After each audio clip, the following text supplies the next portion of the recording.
It's time to get ready for our last day here. I'm gonna take a shower now.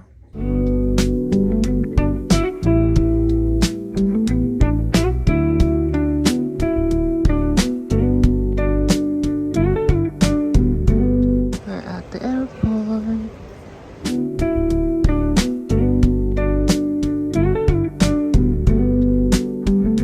There's an error with our seats because we bought 3 of our tickets together, so we were supposed to sit together, but they seated us separately and we wanted to change that, so we're at the payment counter.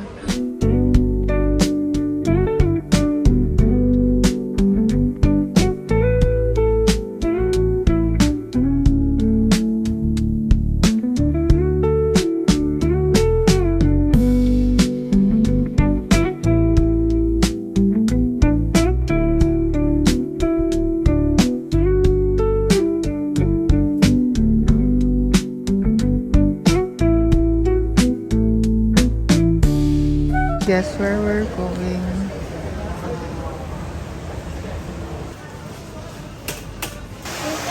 We're heading to eat Shake Shack. It's just a chicken nugget.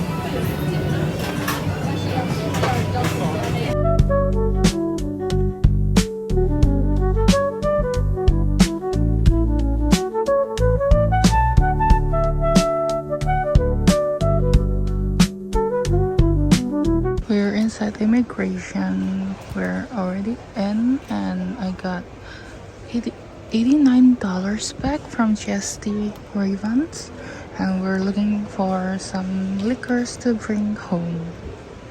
T-minus 3 hours to our flight.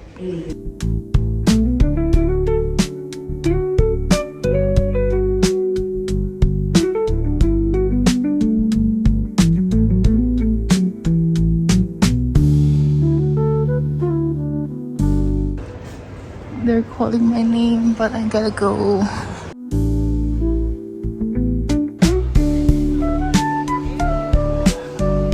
We're boarding the plane now, so I'm gonna end the vlog here. Thank you for watching.